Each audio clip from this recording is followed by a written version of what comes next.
Hi hello నమస్తే, నేను మీ anchor Shilpa Reddy. Welcome to doctor Dilse views. ఇప్పుడున్న ఈ జనరేషన్లో న్యూ బార్న్ బేబీస్ తల్లిదండ్రులు చాలా కన్ఫ్యూజ్ అవుతుంటారు. పిల్లల్ని ఎలా కేరింగ్ తీసుకోవాలి, వాళ్ళని ఎలా పెంచాలి, ఎటువంటి ఫుడ్ తీసుకోవాలని చాలా మందిలో ప్రతి ఒక్కరికి టెన్షన్స్ అని ఉంటాయి. సో కాబట్టి మనకు ఈ టెన్షన్స్కి ప్రతి ఒక్క సందేహానికి క్లారిఫై చేయడానికి ఈరోజు మనతో పాటు ఉన్న గెస్ట్ వచ్చేసి డాక్టర్ సౌజన్య గారు, MD paediatrics from Niloufer hospital. Present working వచ్చేసి టీఎక్స్ చిల్డ్రన్ హాస్పిటల్లో పీడియాట్రిషియన్గా చేస్తున్నారు. సో ఈరోజు మనము ఆ డాక్టర్ సౌజన్య గారితో మాట్లాడి మరిన్ని సందేహాలు తెలుసుకుందాం. నమస్తే డాక్టర్ గారు. నమస్తే అండి. ఎలా ఉన్నారు? నేనైతే సూపర్ మేడం. బాగున్నా. యాక్చువల్లీ మేడం రీసెంట్గా నాకు ఒక బాబు అనమాట. సో ఆ బాబు thank you madam. Thank you so much madam. So బాబుకి ఫస్ట్ అయితే నార్మల్గా మా అత్తమ్మ మా నాన్నమ్మ ఉండి ఆ నెయ్యి ఏదో తేనె పెట్టాలని చెప్పేసి అంటారు. సో ఎలా మేడం, మాకేమో కన్ఫ్యూజన్గా ఉంది. ఇప్పుడున్న ఈ జనరేషన్లో ఈ పద్ధతులు వచ్చేసి టోటల్ డిఫరెంట్గా ఉంటున్నాయి. సో మీరేమో నాకు సలహా ఇస్తారా మాకు? డెఫినెట్లీ అండి, ఇది చాలా ఇంపార్టెంట్ క్వశ్చన్. డెఫినెట్గా ఇది అడ్రస్ చేయాల్సిన క్వశ్చన్. ఏమవుతుందంటే పిల్లలు పుట్టిన వెంటనే ఫస్ట్ 24 అవర్స్లో మదర్కి 3 to 4 ml మిల్క్ కన్నా ఎక్కువ అవుట్పుట్ రాదు.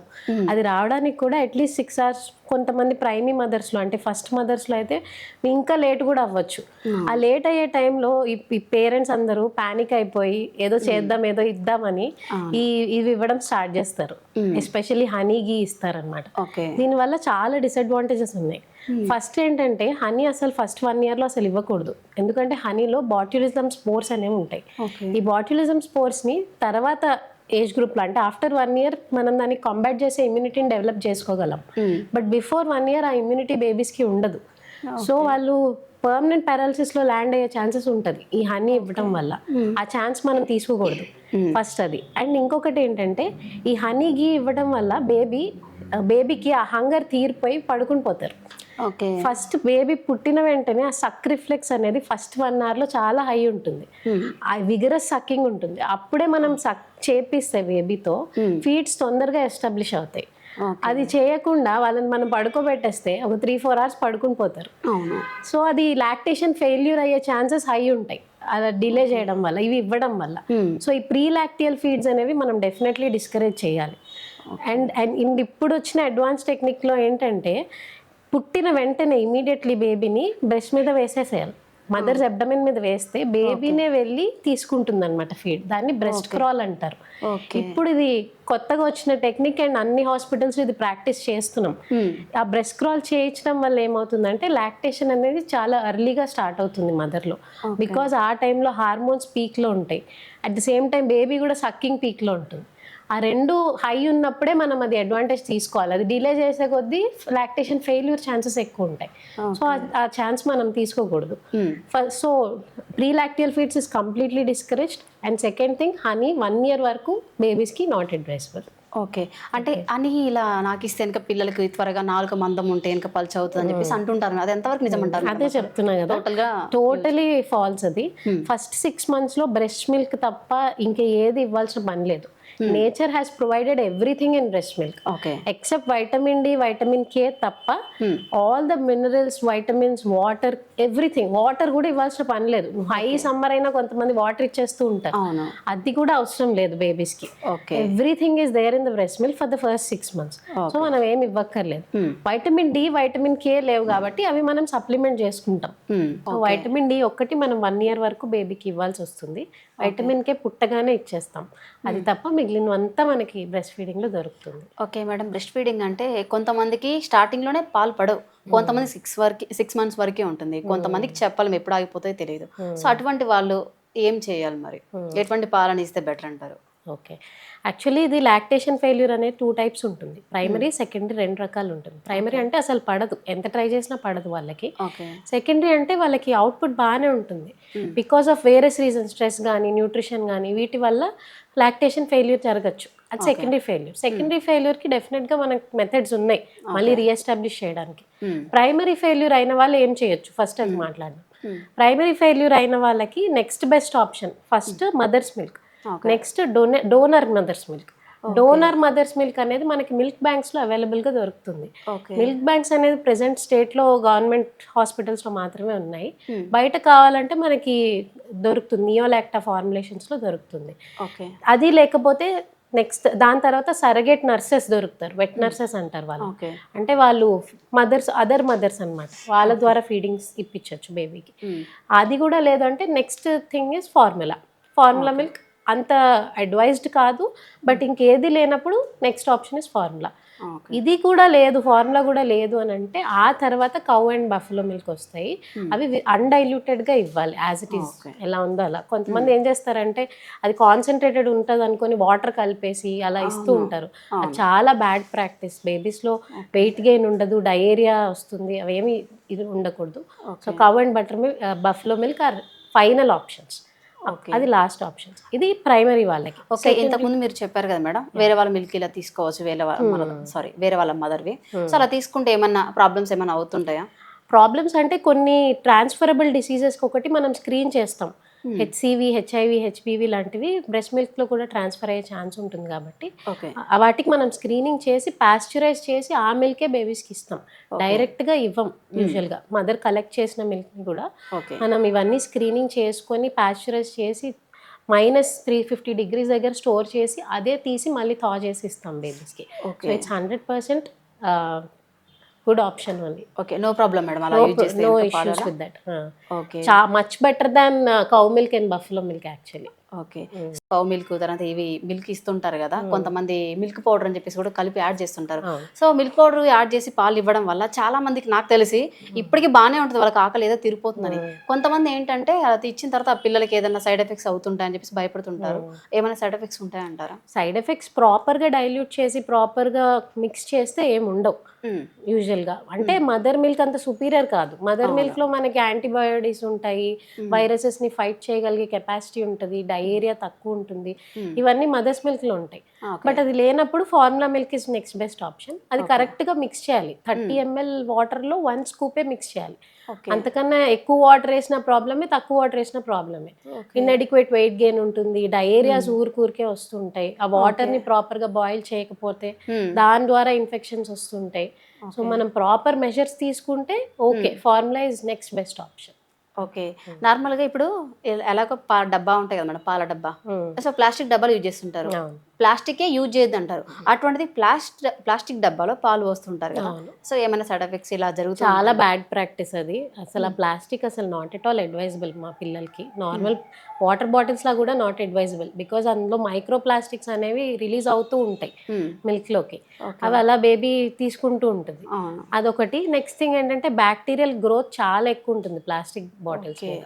So plastic bottles are not at all advisable. If you want to feed, use steel bottles or glass bottles. ఇంకా కావాలంటే BPA ఫ్రీ ప్లాస్టిక్ దొరుకుతుంది, but even that is discouraged. Better to go for steel bottles. Okay, super madam. నాకు కూడా ఇటువంటి చాలా సందేహాలు ఉన్నాయి, ఇంకా చాలా అడుగుతూ ఉంటాను. మీరైతే చాలా కూల్గా ఆన్సర్ ఇస్తుండండి మాకు. ఆఫ్టర్ 6 months తర్వాత సెర్లాక్ అని పెడుతూ ఉంటారు. సో హోమ్ మేడ్ సెర్లాక్, ఈ రెండిట్లో ఏది బెటర్ అంటారు మేడం? అసలు 6 months తర్వాత ఫస్ట్ వీనింగ్ స్టార్ట్ చేసుకోవాలి. స్టార్ట్ చేసేటప్పుడు మనం ఒక్కొక్క ఐటెంని ఒక్కొక్క రోజు ఇంట్రడ్యూస్ చేయాలి. కొత్త ఐటెంని ఏదైనా ఇంట్రడ్యూస్ చేసేటప్పుడు దీనికి మనము హోమ్ మేడ్ సెరిలాక్ చేసుకుంటే బెటర్. ఈ ప్యాక్డ్ సెరిలాక్స్ ఫస్ట్ డిస్కరేజ్డ్, ఎందుకంటే అందులో షుగర్ యాడ్ చేస్తారు. ఫస్ట్ 1 year బేబీస్కి 1 year వరకు sugar and salt are completely should be avoided. ఎందుకంటే ఈ షుగర్ ఏం చేస్తుందంటే it will cause dental caries, future risk of diabetes, ఇవన్నీ పెంచుతుంది. అండ్ సాల్ట్ ఏంటంటే ఆ ఇమ్మెచ్యూర్ కిడ్నీస్ మీద లోడ్ని పెంచేస్తుంది. సో ఫస్ట్ 1 year వరకు according to WHO sugar and salt అసలు ఇవ్వకూడదు. అది. అండ్ సో ఈ సెరిలాక్స్ ఏం చేస్తున్నారంటే ఇండియన్ సెరిలాక్ మాత్రమే షుగర్ని యాడ్ చేస్తున్నారు. వేరే కంట్రీస్లో షుగర్ యాడ్ చేయరు వాళ్ళు, బట్ ఇండియాలో they are adding sugar. So అదొకటి డిస్కరేజ్డ్. ఎప్పుడైనా హోమ్ మేడ్ ఏదైనా ఇవ్వడానికి ట్రై చేయండి, ప్యాక్ ఫుడ్ కానీ. ఇప్పుడు హోమ్ మేడ్ సెర్లాక్ ఎలా అంటే అందులో ఏమేమి వేస్తే బాగుంటుంది మేడం? హోమ్ మేడ్కి చాలా రెసిపీస్ ఉన్నాయి. మనం ఎప్పుడైనా సెరియల్స్ అండ్ పల్సెస్ ఈక్వల్ రేషియోస్లో తీసుకోవాలి. ఫర్ ఎగ్జాంపుల్ రైస్ ఒక పార్ట్ తీసుకుంటే, ఒక గ్లాస్ రైస్ తీసుకుంటే ఈక్వల్ అమౌంట్స్లో పల్సెస్ తీసుకోవాలి. అంటే ఈక్వల్ 1 glass ఆఫ్ రైస్కి 1 glass ఆఫ్ తూర్ దాల్, మూంగ్ దాల్, ఉరద్ దాల్ అన్నీ మిక్స్ చేసుకొని తీసుకొని 2 కలిపి సోక్ చేసుకొని అది డ్రై చేసి డ్రై రోస్ట్ చేసేసుకొని పౌడర్ చేసి పెట్టుకోవాలి. దాంట్లో you can add dry fruit powder, makhana powder, ఇలా డ్రై ఫ్రూట్స్ని కూడా రోస్ట్ చేసుకొని పౌడర్ చేసుకొని పెట్టుకోవచ్చు. ఇది కాకుండా బేబీకి ఇచ్చే ముందు దానికోసం దాంట్లో టేస్ట్ కావాలంటే సమ్ ఫ్రూట్ ప్యూరీస్ యాడ్ చేసుకోవచ్చు అదే ఉగ్గులో. కొంతమంది ఉగ్గు డైజెస్ట్ అవ్వరు, అది దాన్ని భయపడుతూ ఉంటారు. మా బాబుకి అలానే జరిగింది మేడం. అంటే ఆ ఉగ్గు మేము తయారు చేసి పెట్టిన తర్వాత ఆటోమేటిక్ గా మోషన్స్ అవ్వడం, సో ఇలా జరిగింది. సో కొంచెం టెన్షన్ అయ్యింది. బేసిక్ గా ఈ 6 months to 1 year పీరియడ్ ఏంటంటే మౌతింగ్ పీరియడ్ బేబీస్ కి. అన్ని నోట్లో పెట్టుకుంటూ ఉంటారు. అవును, అన్ని నోట్లో పెట్టుకొని ఏదో టాయ్స్ అవన్నీ నోట్లో పెట్టుకోవడం వల్ల ఏదో ఒక ఇన్ఫెక్షన్ వచ్చి డయేరియాస్ అవుతూ ఉంటాయి వాళ్ళకి. ఆ పీరియడ్ లో కామన్ గా అవుతాయి. కొంతమంది పళ్ళు వస్తున్నాయని డయేరియా అవుతుంది, మోషన్స్ అవుతున్నాయి అలా భయపడతారు, కానీ యాక్చువల్లీ అది ట్రూ కాదు. ఈ మౌతింగ్ వల్ల డయేరియాస్ అవుతాయి అనమాట. అది ఓవర్లాపింగ్ పీరియడ్ కాబట్టి అది అరగట్లేదేమో, పళ్ళు వస్తున్నాయేమో, ఇలాంటివన్నీ సందులు అంటుంటారు మేడం. ఇక్కడ సందులు అవుతున్నాయి మీ పిల్లలకి, అందుకే ఇలా మోషన్స్ అవుతున్నాయి, సో అంతరం కట్టించుకొని రాపో, ఇలా చెప్తూ ఉంటారు. అవన్నీ మిస్కన్సెప్షన్సే. అవన్నీ దేనికి సైంటిఫిక్ ప్రూఫ్ అనేది లేదు. డెఫినెట్ గా ఈ ఉగ్గు అనేది 100% better than Cerelac, home made ఉగ్గు. అలాగే మేడం, ఇప్పుడు వెజిటేబుల్స్ ఏది తీసుకుంటే బెటర్ పిల్లలకి? అలాగే వెజిటేబుల్స్ ఇవ్వచ్చు, వెజిటేబుల్స్ ఇవ్వచ్చు. బాయిల్డ్ కన్నా స్టీమ్డ్ బెటర్. బాయిల్ చేస్తే కొంచెం అన్ని పౌష్టికాహారాలు అన్ని డిస్ట్రాయ్ అయిపోతాయి. కొంచెం better to go for steam food అనమాట. ఇంట్రడ్యూస్ చేసినప్పుడు ఫస్ట్ 6 to 7 months అప్పుడు ప్యూరే ఫామ్లో ఇవ్వాలి. కొంచెం 7 months అవి దాటిన తర్వాత మిక్స్ కొంచెం సెమీ సాలిడ్స్లా చేసుకోవాలి. 9 months నుంచి ఫింగర్ ఫుడ్స్ అంటాం. అంటే వాళ్ళకి ఏదైనా క్యారెట్ పీస్లో అలాంటివి కట్ చేసేసి చేతికి ఇచ్చేస్తే వాళ్ళే తినడానికి ట్రై చేస్తారు. బేబీ లెడ్ వీనింగ్ అంటాం అనమాట. సో వాళ్ళకు సొంతంగా వాళ్ళు తినడానికి ట్రై చేసేలాగా మనం ఎంకరేజ్ చేయాలి, మనం ఫీడ్ చేసేది. ఇప్పుడు మరి ఫ్రూట్స్ తీసుకుంటారు కదా మేడం, ఆ ఫ్రూట్స్ ఏ ఫ్రూట్స్ తింటే బెటర్? అలాగే వాళ్ళకి జ్యూస్ లాగానా, ఎలా బెటర్ మేడం ఇది? ఫ్రూట్స్ అన్నీ ఇంట్రడ్యూస్ చేయొచ్చు, డెఫినెట్లీ నో ఇష్యూ. కాకపోతే ఫ్రూట్ జ్యూసెస్ అనేవి ఫస్ట్ 1 year అవాయిడ్ చేయడం బెటర్. ఎందుకంటే ఫ్రూట్ జ్యూస్లో ఏమవుతుందంటే కంప్లీట్ ఫైబర్ అనేది లూజ్ అయిపోతుంది. ఫైబర్ లూజ్ అయిపోయి షుగర్ కంటెంట్ పెరిగిపోతుంది జ్యూసెస్లో. అది సో ఫస్ట్ 1 year అవాయిడ్ చేస్తే better. After 1 year you can give fruit juices. దానికి కూడా లిమిటేషన్స్ ఉన్నాయి. WHO ఇంత ఇవ్వాలి అని గైడ్ లైన్స్ కూడా ఉంది. 1 year to 2 year ఎంత ఇవ్వాలి, 2 year to 3 year ఎంత ఇవ్వాలి అనేది. అది క్వాంటిటీస్ ఉంటాయి అన్నమాట. Less than 25 ml advised in the after first year. అది కూడా మేడం ఇప్పుడు నార్మల్గా వెజ్ తీసుకోవచ్చు, అంటే వెజ్ ఏదైనా పెట్టచ్చు, అలాగే నాన్ వెజ్ కూడా తినిపించవచ్చు పిల్లలకి? నాన్ వెజ్ కూడా స్టార్ట్ చేసుకోవచ్చు 1 year.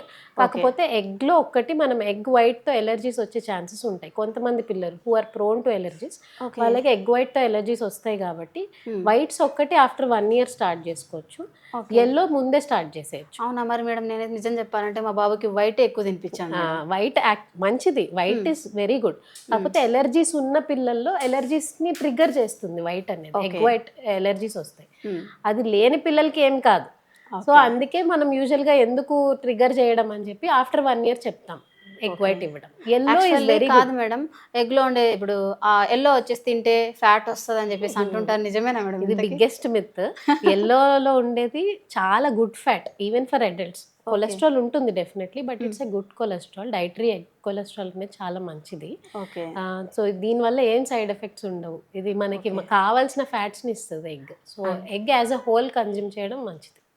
నాలాంటి పేరెంట్స్ చాలా మంది అమాయకులు ఉంటారు కదా మేడం. చాలా మంది ఏమంటుంటారంటే, అంటే చెప్తుంటారు కొంతమంది నమ్మేసి, ఓకే ఎగ్లో ఉండే ఎల్లో తినేస్తే కనుక లావ్ అయిపోతారు, బాబాయ్ మీ పిల్లలు ఎక్కువ లావ్ అయిపోతారు అని చెప్పేసి ఉంటుంటే, నేను నిజం చెప్పాలంటే నమ్మేసి ఓన్లీ వైటే తినిపించేసి ఎల్లో పడేసాను మేడం. అదే మంచి ఇవి పడేస్తారు, స్నాక్స్ ఇస్తారు, బయట నుంచి చిప్స్ ఇస్తారు, ఫ్రైడ్ ఫుడ్ ఇస్తారు, ఇవన్నీ చాలా మంచి ఫ్యాట్ కాదు, అవన్నీ ఎక్స్ట్రీమ్లీ బ్యాడ్ ఫ్యాట్. వీటన్నిటికన్నా చాలా బెటర్ ఫ్యాట్ ఇది. అండ్ ఇది రిక్వైర్డ్ ఫ్యాట్స్ అనేవి బేబీస్కి పెరిగే టైంలో వాళ్ళకి అవసరం కదా, వాళ్ళ గ్రోత్ కోసం కావాలి. సో ఎల్లో అనేది ఎంకరేజ్ చేయాలి. మేడం పుట్టిన పిల్లలు అసలు ఎంత వెయిట్ ఉండాలి? సో ఫస్ట్ మంత్కి ఇంత వెయిట్, సెకండ్ మంత్కి ఇంత వెయిట్, థర్డ్ మంత్కి ఇంత వెయిట్ అని చాలా మంది అంటుంటారు కదా, అసలు ఎంత వెయిట్ ఉండాలి? మామూలుగా న్యూ బోర్న్ పుట్టిన తర్వాత ఫస్ట్ 1 weekలో వెయిట్ లాస్ జరుగుతుంది అనమాట.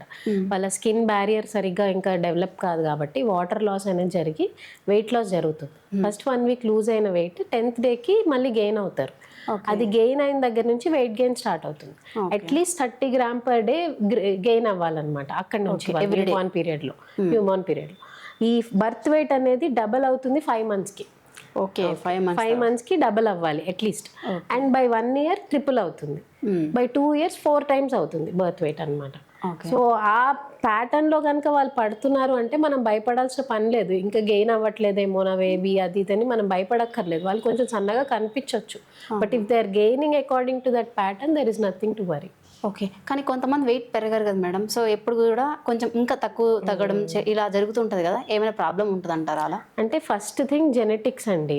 కొంతమంది ఉండడమే జెనెటిక్లీ వాళ్ళ వెయిట్ గెయిన్ లో ఉంటుంది, వాళ్ళ పేరెంట్స్ దగ్గర నుంచి. అది ఇంకొకటి ఏంటంటే most important factor intrauterine growth అనేది చాలా ఇంపార్టెంట్ ఫ్యాక్టర్. ఇంట్రాయూట్రైన్ గ్రోత్ అంటే కడుపులో ఉన్నప్పుడే గ్రోత్ అన్నమాట. అప్పుడు గనక గ్రోత్ రిటార్డేషన్ ఉంటే అది కంటిన్యూ అయ్యే ఛాన్సెస్ చాలా ఎక్కువ ఉంటాయి బేబీస్కి, ఎంత మనం ఫీడ్ చేసినా సరే తర్వాత. సో అలా కొంచెం వెయిట్ గెయిన్ ప్యాటర్న్స్లో వాళ్ళు వెనకబడుతూ ఉంటారు ఇంట్రాయూట్రైన్ గ్రోత్ రిటార్డేషన్ ఉన్న బేబీస్. నెక్స్ట్ థింగ్ ఏంటంటే ఇంకా మనం రూల్ అవుట్ చేసుకోవాల్సింది మాల్ అబ్జార్ప్షన్స్ ఉండొచ్చు, అంటే సరిగా కొన్ని కండిషన్స్ ఉంటాయి. ఇవి ఫిజియలాజికల్, నెక్స్ట్ పెథలాజికల్ చూసుకోవాలి. అంటే సరిగా అబ్జార్బ్ చేసుకోలేరు కొంతమందికి గ్యాస్ట్రోకోలిక్ రిఫ్లెక్స్ ఎగ్జాజరేటెడ్ ఉంటుంది, తినగానే మోషన్ అయిపోతూ ఉంటుంది. కొంతమందికి వామిటింగ్స్ కూడా అవుతుంటాయి, ఇలా జస్ట్ పాలు ఇవ్వగానే ఆటోమేటిక్ వామిటింగ్స్ అవుతూ ఉంటాయి. అది వేరే ఇది అనమాట. అదేంటంటే మనం తినే ఫుడ్ పైప్ ఉంటుంది కదా, కింద స్పింక్టర్ ఉంటుంది, అది టైట్ గా ఉండాలి మామూలుగా. కానీ న్యూ బోర్న్ పీరియడ్లో అప్ టు 6 months అది లూజ్గా ఉంటుంది. అది టైట్ అవ్వడానికి అట్లీస్ట్ 6 to 1 year టైం పడుతుంది అనమాట. అది లూజ్ ఉండడం వల్ల బ్యాక్ ఫ్లో అవుతుంది మిల్క్ అంతా. పాలు తాగిచ్చేసి అలానే పడుకోబడితే పైకి వచ్చేస్తుంది అంతా మిల్క్. అది జరగకుండా ఉండడానికి ఫీడ్ ఇవ్వగానే ఇమీడియట్లీ బర్పింగ్ అడిక్వేట్గా చేయాలి. బర్ప్ చేయకపోతే హై ఛాన్సెస్ వెనక్కి రావడం, దాన్ని జీఈఆర్ అంటాం, ఫిజియలాజికల్ జీఈఆర్ అనమాట, గ్యాస్ట్రో ఈసోఫేజియల్ రిఫ్లెక్స్ అంటాం అన్నమాట. అది very common in new borns. అది మా బాబుకి అలా జరిగింది మేడం, కొంచెం భయపడి వేరే హాస్పిటల్కి వెళ్తే సో సర్జరీ చేయాలని చెప్పేసి ఏదో చెప్పారు. అదే చెప్తున్నా, అందులో జీఈఆర్ అనేది ఫిజియలాజికల్ అనమాట. ఎగ్జాజరేటెడ్ గా ఉంది, వెయిట్ గెయిన్ అవ్వట్లేదు, ఎల్లోగా వస్తుంది పాలు బ్యాక్ కి, దానివల్ల ఎక్కువగా ఏడుస్తున్నారు అని అంటే జీఈఆర్డి అంటాం. అంటే డిసీజ్ ఉంది, జీఈఆర్ ప్లస్ డిసీజ్ ఉంది. ఆ డిసీజ్ ఉన్న పిల్లలకి చిన్న సర్జరీ చేసి అది చేయాల్సి వస్తుంది అనమాట. మోస్ట్లీ అది అవసరం పడదు, 90% పిల్లలు రికవర్ అయిపోతారు, సర్జరీ వరకు వెళ్ళాల్సిన పని లేదు. ఓకే, సో కొంతమందికి మోషన్స్ అవుతుంటాయి, న్యూ బార్న్ బేబీస్ పుట్టగానే అరే మోషన్స్ అవుతుందని చెప్పేసి వెంటనే హాస్పిటల్ తీసుకెళ్తూ ఉంటారు. సో ఎలా మేడం మరి దానికి సొల్యూషన్ ఏమైనా ఉంటుందా? యాక్చువల్లీ ఫస్ట్ పుట్టినప్పుడు బేబీ అట్లీస్ట్ 12 times పాస్ చేస్తుంది చాలా మంది బేబీస్. అంటే డిపెండ్స్, కొంతమంది అసలు పాస్ చేయరు, 2 daysకి ఒకసారి పాస్ చేసే బేబీస్ కూడా ఉంటారు. కొంతమంది 10-12 times కూడా పాస్ చేస్తారు. మనం బేబీ డీహైడ్రేట్ అవుతుందా, యూరిన్ అవుట్పుట్ ఎలా ఉంది అవి చూసుకోవాలి. బేబీ వెయిట్ లాస్ అయిపోతుంది, యూరిన్ అవుట్పుట్ రావట్లేదు, డీహైడ్రేషన్ మొత్తం డ్రైనెస్ ఉంది, అలా ఉంటే భయపడాలి. లేదు మంచిగా పడుకుంటుంది, పాలు తాగేసి పడుకుంటుంది, ఇన్ బిట్వీన్ ద ఫీడ్స్ హ్యాపీగా ఉంది, ఎక్కువ ఏడవట్లేదు, వెయిట్ లాస్ ఏమీ లేదంటే అది భయపడే పనే లేదు దానికి. అది నార్మల్ గానే స్టూల్ అవుట్పుట్ అలానే ఉంటుంది వాళ్ళకి ఫిజియాలజీ. మరి ఆఫ్టర్ 6 months తర్వాత కూడా కొంతమందికి ఫుడ్ ఇన్ఫెక్షన్ ఏదో సంథింగ్ మోషన్స్ అవుతూ ఉంటాయి నాన్ స్టాప్ గా. ఆఫ్టర్ 6 months మనం వీనింగ్ స్టార్ట్ చేసిన టైంలో కొంచెం హై షుగర్ కంటెంట్ ఉన్నవి ఎక్కువ ఇచ్చినా, ఇవి ఇచ్చినప్పుడు ఆస్మోటిక్ డయేరియాస్ అనేవి జరుగుతాయి అనమాట. ఓకే, సో అలా మోషన్స్ అయినప్పుడు నేనేమనుకుంటానంటే మా బాబాకి ఇలా ఓఆర్ఎస్ఎల్ ఇస్తే బెటర్ కదా, యాపిల్ పైనాపిల్ ఏవో సంథింగ్ జ్యూస్ ఉంటాయి కదా మేడం, ఇస్తే బెటర్ కదా అన్న ఫీలింగ్తో ఉంటా. సో ఏం కాదు కదా మేడం అలా? అసలు ఆ టెట్రాబ్యాక్స్ నాట్ ఎట్ ఆల్ అడ్వైజ్డ్. అది అసలు ఓఆర్ఎస్ఏ కాదు, దాని మీదే రాస్తాడు this is not an ORS అని వెనకాల రాసి ఉంటుంది. ఓఆర్ఎస్ఎల్ అని ఉంటుంది, this is not an ORS అని బ్యాక్ సైడ్ రాసి ఉంటుంది. అది WHO ఫార్ములానే కాదు, అది జస్ట్ ఒక ఫ్రూట్ జ్యూస్, వాడు దానికి పేరు ORSL అని పెట్టుకున్నాడు. అదే అందరూ తీసుకుంటా ఉంటారు, అది చాలా ఇంకా ఎలక్ట్రోలైట్స్ ఏమీ రాదు, ఇంకా డయేరియాని పెంచేస్తుంది. So contraindicated in diarrhoea, అసలు ఇవ్వద్దు అది. If you want to give ORS go for powder ORS. అది 1 packet in 1 liter అలానే మిక్స్ చేయాలి. సగం కొంతమంది సగం వాటర్లో సగం ప్యాకెట్ అలా మిక్స్ చేస్తాం. అలా చేస్తే మళ్ళీ ఎలక్ట్రోలైట్ ఇంబ్యాలెన్స్ అయిపోద్ది. కరెక్ట్ గా 1 packet 1 liter మిక్స్ చేస్తేనే ఆ సోడియం కంటెంట్ అది కరెక్ట్ గా ఉంటుంది పర్ లీటర్ ఆఫ్ వాటర్ అనమాట. సో అప్పుడైతే ఆ డైరీ అనేది కంట్రోల్ అయిపోతుంది. కంట్రోల్ అవుతుందని కాదు, ఓఆర్ఎస్ అనేది డీహైడ్రేట్ అవ్వకుండా ఎలక్ట్రోలైట్స్ పోకుండా బాడీ నుంచి మనం రీప్లేస్ చేయడానికి ఇస్తాం. డయేరియా కంట్రోల్ కోసం ఇవ్వం. డయేరియా జరిగేటప్పుడు అయిపోవాలి, దాన్ని మనం ఆపితే వైరస్ లోపల గ్రో అవుతుంది, దాన్ని ఆపకూడదు. అది స్టూల్స్ వెళ్ళనివ్వాలి, వెళ్ళేటప్పుడు దాన్ని రీప్లేస్ చేసుకుంటూ ఉండాలి విత్ ఓఆర్ఎస్. ఎంత స్టూల్ వెళ్తే అంత ఓఆర్ఎస్తో రీప్లేస్ చేసుకోవాలి. ఓకే, సో నార్మల్గా ఆవు పాలు, సో ఇలా గేదె పాలు ఇస్తుంటారు కదా, ఈ రెంట్లో ఏది బెటర్ అంటారు మేడం? అసలు ఫస్ట్ 1 yearలో ఆవు పాలు గేదె పాలు ఏది ఇవ్వకూడదు. ఎందుకంటే కౌ మిల్క్ లో కొన్ని ప్రోటీన్స్ ఉంటాయి. కౌ మిల్క్ ప్రోటీన్ ఎలర్జీస్ అని కొన్ని కండిషన్స్ ఉంటాయి అన్నమాట. కొంతమంది పిల్లలు గట్స్ ఇంకా అంత డెవలప్డ్ ఉండవు, ఆ ప్రోటీన్ ని డైజెస్ట్ చేసుకునే అంత కెపాసిటీ ఉండదు. ఈ కౌ మిల్క్ ప్రోటీన్ ఎలర్జీ వచ్చిన పిల్లల్లో డయేరియా వచ్చేసి కొంతమంది బ్లడీ స్టూల్స్ రక్తం పోతూ ఉంటారు. అంత వరకు వెళ్తుంది. అది చాలా సీరియస్ కండిషన్. అది మనం ఛాన్స్ తీసుకోకూడదు. సో ఫస్ట్ 1 year లో not at all advisable cow milk అనేది. After 1 year you can give. అది కూడా అన్డైల్యూటెడ్ ఇవ్వాలి, యాజ్ ఇట్ ఈస్ ఎలా తీసుకుంటే అలా ఇవ్వాలి. మేడం కొంతమంది గాడిద పాలు కూడా తాపుతారంటారు, నిజం అంటే నార్మల్ గా అంటూ ఉంటారు, సో తాపొచ్చు అని. గాడిద పాలు యాక్చువల్లీ హ్యూమన్ మిల్క్ కి చాలా దగ్గరగా ఉండే మిల్క్ అన్నమాట. గాడిద ఫార్ములా అనేది అంటే మనిషి మిల్క్ ఎలా ఉంటుందో దానికి కొంచెం సిమిలర్ గా ఉండే మిల్క్ గాడిద పాలు. ఈ ఆవు పాలు గేదె పాలు వేరే, చాలా కంప్లీట్ గా వేరే. ఇంతకు ముందు కాలంలో మదర్ మిల్క్ లేనప్పుడు ఈ గాడిద పాలు ఇస్తే కొంచెం అయినా హ్యూమన్ కి దగ్గరగా ఉంటుందని గాడిద పాలు ఇచ్చేవాళ్ళు. అలాగని అదేదో బలమైనదని కాదు. కొంతమంది ఇప్పుడు ఏం చేస్తున్నారంటే అది బలమైన పాలు అని చెప్పి గాడిద పాలు తాపితే ఈ కోళ్ళు ఇవన్నీ తగ్గిపోతాయని చెప్పేసి అంటారు. గాడిద పాలు గాడిదకే, మనిషి పాలు మనిషికే, అంతే. దాని పాలు తీసుకొని మనం తాగాల్సిన అవసరం లేదు.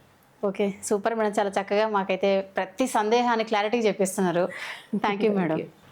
మేడం మా బాబు రీసెంట్గా బాగా ఒకటే ఏడుస్తున్నాడు. మా నాన్నమ్మ ఉండి తాతల కాలం నుండి ఉంటుంది కదా, అదేదో గ్రైప్ వాటర్ అంట కదా, అది తాపితే బెటర్ అని చెప్పేసి అంటారు. సో అది తాపితే నిజంగా నిద్రపోతారు. అసలు దేనికి సంబంధించింది అసలు గ్రైప్ వాటర్? అందరు తాగుతూనే ఉంటారు ఇక, అది ఎందుకని అసలు? అది అసలు గ్రైప్ వాటర్ అనేది నాట్ ఎట్ ఆల్ అడ్వైజబుల్. ఇంతకు ముందు కాలంలో గ్రైప్ వాటర్లో ఆల్కహాల్ ఉండేది. ఆల్కహాల్ ఉండడం వల్ల అది వేయగానే పిల్లలు తాగేసి పడుకునేవాళ్ళు. అది బాగుందని అందరూ అదే వాడేవాళ్ళు. చాలా రోజుల తర్వాత అది బ్యాన్ చేసేసారు. గ్రైప్ వాటర్ బ్యాన్ చేశారని మళ్ళీ వాళ్ళు ఇప్పుడు ఆల్కహాల్ తీసేసి ఆల్కహాల్ ఫ్రీ గ్రైప్ వాటర్స్ అని ఇప్పుడు వస్తున్నాయి. వాటిల్లో ఏంటంటే హై షుగర్ కంటెంట్, ఎక్కువ బైకార్బోనేట్ కంటెంట్, కొన్ని హెర్బల్ మెడిసిన్స్ ఇవన్నీ యాడ్ చేస్తున్నారు. అవి ఏవి బేబీస్కి అడ్వైజబుల్ కాదు. ఈ కోలిక్ అని ఇస్తారు, అంటే గ్యాస్ ఫార్మ్ అయిపోతుందని ఇచ్చేస్తారు గ్రైప్ వాటర్. ఈ గ్యాస్ ఫార్మ్ అయిపోయింది ఏంటంటే మనం ప్రాపర్గా బర్పింగ్ చేసి ప్రాపర్గా ఈ కోలిక్ ఎక్సర్సైజెస్ అని ఉంటాయి, అవి చేసుకుంటే సరిపోతుంది. ఈ గ్రైప్ వాటర్ ఏ రకంగానూ దానికి ఎవిడెన్స్ లేదు that it works for colic అని. జస్ట్ ఇంతకు ముందు కాలంలో ఆల్కహాల్ ఉండటం వల్ల అది అలానే వర్క్ వాడేస్తారు. గ్రైప్ వాటర్ తాగానే పిల్లలు మంచిగా స్టమక్ పెయిన్ ఏం లేకుండా పడుకునేవాళ్ళు, తగ్గిపోద్దని చెప్పేసి ఆ ఫీలింగ్ తోటి వేసేవాళ్ళు. అసలు కోలిక గ్యాస్ పెయిన్ కి రిలీఫ్ అనేది బర్పింగ్ అండ్ ఎక్సర్సైజెస్ సరిపోతాయి, దానికి ఇంకేం అవసరం పడదు. మేడం ఈ మధ్యకాలంలో న్యూ బార్న్ బేబీస్కి, సో మా బాబుకి కూడా చిన్న ర్యాషెస్ వచ్చాయి, రెడ్గా పింపుల్స్ లాగా. ఎందుకని అసలు అది? న్యూ బార్న్ లో చాలా స్కిన్ ప్రాబ్లమ్స్ వస్తాయి, అన్ని ఫిజియలాజికల్, దేనికి ట్రీట్మెంట్ అవసరం లేదు. 99% of the newborn rashes are benign. అవి వాటంతట అదే తగ్గిపోతాయి. ఎందుకంటే ఆ న్యూ బార్న్ పీరియడ్లో స్కిన్ అనేది ఆ లోపల కడుపులో ఉన్న ఎన్వైర్న్మెంట్ నుంచి బయట ఎన్వైర్న్మెంట్కి అడ్జస్ట్ అవ్వడానికి ట్రై చేస్తుంది. ఆ టైంలో కొంచెం అడ్జస్ట్మెంట్ ప్రాబ్లమ్స్ వచ్చేవే ఇవన్నీ ర్యాషెస్ అనమాట. కొంతమందికి యాక్నే వస్తాయి పిల్లలకి, అంటే సేమ్ మన పింపుల్స్ ఎలా వస్తాయో పిల్లలకి అలానే వస్తాయి. అవి ఎందుకంటే మెటర్నల్ హార్మోన్స్ వల్ల, మదర్ హార్మోన్స్ బేబీలో 6 weeks వరకు ఉంటాయి. ఈ మెటర్నల్ హార్మోన్స్ బేబీలో ఉండటం వల్ల యాక్నే అనేవి వస్తాయి అనమాట. అవి వాటంతట అవే 6 weeksకి తగ్గిపోతాయి. వాటికి మీరు ఏవేవో ఆయింట్మెంట్లు అవి ఏం పూయాల్సిన పని లేదు. అవి కాకుండా కొంచెం వరీసమ్ ర్యాషెస్ ఎరిథిమా టాక్సికమ్ అని ఉంటుంది, అంటే రెడ్గా బాడీ మీద వచ్చి దాని మీద ఎల్లో పస్ట్యూల్స్ లాగా పస్ లాగా వస్తుంది అనమాట. అవి చూస్తేనే భయపడిపోతారు పేరెంట్స్. కానీ వాటికి కూడా ఏం పెట్టాల్సిన పని లేదు. వాటన్నిటికీ మనం అనవసరంగా, అంటే మీకు తెలీదు, మీరు డాక్టర్ని అప్రోచ్ అయినప్పుడు వాళ్ళు ఏం కాదని చెప్తే వినండి అంతే. మళ్ళీ వాళ్ళు ఏం ఇవ్వలేదు మెడిసిన్ అని చెప్పి ఇంకొకరి దగ్గరికి వెళ్ళి షాపింగ్ చేసేసి ఏవేమో మందులు అయితే పెట్టకండి. Mostly they will resolve on their own. Okay, అలా ఎన్ని డేస్ లో క్యూర్ అయిపోద్ది మేడం? అవి డిపెండ్స్ ఆన్ ద ర్యాష్ అనమాట. ఇప్పుడు ఎరిథిమా టాక్సికమ్ అనేది 3 days లో తగ్గిపోతుంది. మన యాక్నే అనేది టైం పడుతుంది, 6 weeks వరకు పట్టొచ్చు. కొన్ని ఉంటాయి సెబోరియా లాంటివి, అవి ఈవెన్ మంత్స్ పడతాయి. అంటే బేబీ 1 year వచ్చే వరకు కూడా పర్సిస్ట్ అయ్యే ఛాన్స్ ఉంటుంది. బట్ వాటన్నిటికీ ఏది మీరు ఇచ్చినా వేస్ట్, ఏది పనిచేయదు, దానంతట అదే తగ్గిపోతాయి. ఓకే, సో నేను డైపర్స్ కూడా ఎక్కువ యూజ్ చేస్తుంటాను. ఇప్పుడు అవి ఇంతకుముందు అంటే ఏదో చాకలి వాళ్ళు వస్తుంటారు పని మనుషులు అని చెప్పేసి అనుకునే వాళ్ళం. ఇప్పుడు అలా కాదు, ప్రతి ఒక్కరికి బద్ధకం అయిపోతుంది కదా. సో ప్రతి ఒక్కరు డైపర్స్ వేస్తారు, తీసేస్తారు. దానివల్ల ర్యాషెస్ రావడం వల్ల అయితే టాల్కమ్ పౌడర్స్ ఇలా యూజ్ చేస్తున్నా, నో ప్రాబ్లం కదా మేడం? అస్సలు యూజ్ చేయకూడదు డైపర్ ర్యాష్కి. ఫస్ట్ ఆఫ్ ఆల్ టాల్కమ్ పౌడరే యూజ్ చేయకూడదు, డైపర్ ర్యాష్లో అసలు యూజ్ చేయకూడదు. డైపర్ ర్యాష్ అనేది ఇంకా ఇన్అవాయిడబుల్ అయిపోయింది ఇప్పుడు మనం వాడే డైపర్స్కి. ఓన్లీ థింగ్ ఈజ్ మనం డ్రైగా పెట్టుకోవాలి. జింక్ ఆక్సైడ్ క్రీమ్ దొరుకుతుంది, అది పెట్టుకోవచ్చు. అసలు పౌడర్స్ లాంటివి అసలు ఎంకరేజ్ చేయకూడదు. ఆ రా ఏరియాస్ మీద పౌడర్స్ అప్లై చేయకూడదు. టాల్కమ్ పౌడర్ గురించి అడిగారు కాబట్టి టాల్కమ్ పౌడర్ అనేది బేబీ లంగ్స్ అనేవి ఇంకా అప్పుడే డెవలప్ అవుతున్నాయి. చాలా ఇమ్మెచ్యూర్ లంగ్స్ ఉన్నాయి, అవి ఫిల్టర్ చేసే కెపాసిటీ ఉండదు. ఈ టాల్క్ ఏం చేస్తుందంటే ఆ లంగ్స్లో వెళ్ళి డిపాజిట్ అయిపోయి ఎయిర్వేస్ని బ్లాక్ చేసేస్తుంది. అది చేయడం వల్ల చాలా హార్మ్ఫుల్ ప్రాబ్లమ్స్ వస్తాయి ఫ్యూచర్లో. వాళ్ళకి ఆస్మా అటాక్స్ తొందరగా రావడము, రెస్పిరేటరీ ఇష్యూస్ చాలా రావడం, ఊరికే కోల్డ్ రావడం, ఇవన్నీ జరుగుతాయి అన్నమాట. ఒకవేళ పౌడర్ వాడాలనుకుంటే టాల్క్ ఫ్రీ పౌడర్స్ ఉంటాయి, కార్న్ స్టార్చ్ బేస్డ్వి, అవి వాడచ్చు. అవి కూడా మోడరేట్ అమౌంట్స్లో వాడి వాళ్ళు ఇన్హేల్ చేయకుండా చూసుకోవడం మన responsibility. Madam, new born babies అంటే చాలా బాగా నిద్రపోతూ ఉంటారు ఎక్కువసేపు. సో ఏం కాదా, లేదంటే అసలు ఎంతవరకు నిద్రపోవాలి, ఎన్ని గంటలు నిద్రపోవాలి? మా బాబు అయితే ఒకటే నిద్రపోతుంటాడు. లక్కీ మీరు, ఒకటే నిద్రపోవడం అనేది. బేబీస్ యాక్చువల్లీ 12 to 16 hours పడుకోవాలి, అది అడ్వైజబుల్. ఫస్ట్ 3 months వరకు 12 to వాళ్ళకి అంత నిద్ర అవసరం ఉంది. చాలా మంది భయపడుతుంటారు, అలా పడుకొని ఉంటుంది లేవట్లేదు, లేపాలా అని భయపడుతుంటారు. ఫీడింగ్ కోసం ఒక్కటి లేపాలి. 2 to 3 hours కన్నా ఎక్కువ పడుకుంటున్నారంటే లేపి ఫీడ్ ఇవ్వాలి. అదర్ దాన్ దట్ మళ్ళీ ఒక 1/2 hour గ్యాప్లో మళ్ళీ నిద్రపోతారు. అది కామన్, అది రిక్వైర్డ్, అది అవసరం వాళ్ళకి. కొంచెం గ్రాడ్యువల్గా తగ్గుతూ ఉంటుంది. By 1 year at least 12 hours advisable. By 2 years 10 hours అయినా పడుకోవాలి వాళ్ళు. అంటే కొంతమంది ఏంటంటే డే టైంలో నిద్రపోయి నైట్ టైం చుక్కలు చూపిస్తారా బాబు అన్నట్టు మాట్లాడుతుంటారు ఇంట్లో వాళ్ళు. అవును, అంటే కొంతమంది ఏం భయపడతారంటే పొద్దున పుట్టిన పిల్లలు రాత్రి పడుకోరు, రాత్రి పుట్టిన పిల్లలు పొద్దున పడుకోరు అని అనుకుంటారు. కానీ వాళ్ళకి నార్మల్ బయట ఫిజియాలజీకి సెట్ అవ్వడానికి, ఆ సర్కేడియన్ రిథమ్ సెట్ అవ్వడానికి ఒక 15-20 days పడుతుంది. అది సెట్ అయ్యే వరకు వాళ్ళు పొద్దున్నంత పడుకోవడం, రాత్రి లేవడం అలా చేస్తూ ఉంటారు. అలా అని మనం పొద్దున పడుకొని ఇవ్వద్దు అని కొంతమంది చెప్తూ ఉంటారు, పడుకొని ఇవ్వద్దు అప్పుడే రాత్రి పడుకుంటారని. అలా చేయకూడదు, పొద్దున వాళ్ళని పడుకొని ఇవ్వాలి. జస్ట్ నిద్రపోయే ముందు నైట్ టైం ఒక 1-2 hours ముందు పడుకొని ఇవ్వద్దు నైట్. ఆ తర్వాత అడిక్వేట్గా మనం స్లీప్ షెడ్యూల్ ఎస్టాబ్లిష్ చేసేసరికి ఒక 20 daysకి వాళ్ళే నిద్రపోవడం నైట్ టైం స్టార్ట్ చేస్తారు. సో మేడం, ఇప్పుడైతే సమ్మర్ సీజన్, నాకేమో న్యూ బోర్న్ బేబీ, పైగా మేము పెంట్ హౌస్లో ఉంటాం. సో ఆ వేడి తట్టుకోలేక మా సార్ని అడిగి నేను ఏసీ తెప్పించుకున్నా. సో ఇప్పుడు ఏసీలో న్యూ బోర్న్ బేబీస్ ఉండొచ్చు, నో ప్రాబ్లమా మేడం? అదొక టెన్షన్గా ఉంది నాకు. యాక్చువల్లీ న్యూ బోర్న్ స్కిన్లో ఫ్యాట్ రిజర్వ్ అనేది ఉండదు, సబ్క్యూటేనియస్ ఫ్యాట్ అనేది ఉండదు. అది ఉండకపోవడం వల్ల వాళ్ళకి ఆ ఇన్సులేటెడ్ లేయర్ అనేది ఉండదు అనమాట. వాళ్ళు చాలా ఈజీగా హైపోథెర్మియా, అంటే బాడీ టెంపరేచర్ ఈజీగా లూజ్ అయిపోతారు, హైపోథెర్మియాకి ప్రోన్ ఉంటారు. అది చాలా డేంజరస్ హైపోథెర్మియా కనుక వెళ్తే. సో న్యూ బోర్న్స్ని యూజువల్గా ఏసీస్లో అడ్వైజబుల్ కాదు, ఫస్ట్ థింగ్. సెకండ్ ఏంటంటే వాళ్ళు ఈ కోల్డ్ టెంపరేచర్కి అడ్జస్ట్ అవ్వడం కోసం వాళ్ళ బాడీ ఫ్యాట్ని లూజ్ అవుతూ వేడిని క్రియేట్ చేసుకుంటూ ఉంటారు. టు జనరేట్ దట్ హీట్ వాళ్ళు ఉన్న బాడీ ఫ్యాట్ని లూజ్ అవుతూ ఉంటారు, దానివల్ల వెయిట్ లాస్ అయిపోతారు బేబీస్. సో న్యూ బోర్న్ పీరియడ్లో బెటర్ టు అవాయిడ్ ఏసీస్. ఒకవేళ ఇంకా కష్టంగా ఉంది అని అంటే అడిక్వేట్గా కవర్ చేయాలి. మిట్టెన్స్, సాక్స్, క్యాప్స్ అన్నీ వేసి కంప్లీట్గా కవర్ చేసి ఆ థెర్మల్ రోల్లో పెట్టుకొని అప్పుడు వాళ్ళని పెట్టుకోవచ్చు ఏసీస్లో, ఒకవేళ మరీ ఇంటాలరబుల్ ఉంటే. ఇప్పుడు రీసెంట్గా మేడం ప్రతి ఒక్కరు స్టేటస్ పెడుతూ ఉంటారు, కంగ్రాచులేషన్స్ అది సంథింగ్. పిల్లలు ఇవి వెంటనే ఫొటోస్ తీస్తుంటారు, అలా తీయచ్చా? ఫొటోస్ అనేవి ఆ ఫ్లాష్ అనేది బేబీస్కి మంచిది కాదు. సో ఫ్లాష్ లేకుండా అయితే తీసుకోవచ్చు, నో ఇష్యూ. చాలామంది సోషల్ మీడియాలో పెట్టరు దిష్టి అది అని చెప్పి ఫోటోని కవర్ చేసి పెడుతూ ఉంటారు. అలా పెట్టుకుంటే పెట్టుకోవచ్చు, బట్ ఫ్లాష్ అవాయిడ్ చేయాలి. ఆ రేస్ అనేవి బేబీకి మంచిది కాదనమాట. ఓకే, తీయచ్చు, బట్ కానీ ఫ్లాష్ లేకుండా ఫోటోస్ తీసుకోవచ్చు. Okay, thank you madam. ఈరోజు అయితే మీ నుంచి ఒక గుడ్ ఇంప్రెషన్, ప్రతి ఒక్కటి వాల్యుబుల్ మాకైతే. సో అంత మంచిగా చెప్పారు. Thank you madam, thank you so much. చూసారు కదా అండి మీరు కూడా. సో మీకు ప్రతి ఒక్క పేరెంట్కి ఏ డౌట్ ఉన్నా కింద కామెంట్ సెక్షన్లో కామెంట్ చేయండి. ప్రతి డౌట్కి నెక్స్ట్ వీడియోలో మేమైతే చెప్తాం. థ్యాంక్ యూ అండి. మరిన్ని హెల్త్ అప్డేట్స్ కోసం చూస్తూనే ఉండండి. మా ఛానల్ని సబ్స్క్రైబ్ చేయండి, లైక్ చేయండి, షేర్ చేయండి, అలాగే కామెంట్ కూడా చేయండి. ఓకేనా? ఎనీవే థ్యాంక్ యూ అండి, థ్యాంక్ యూ సో మచ్.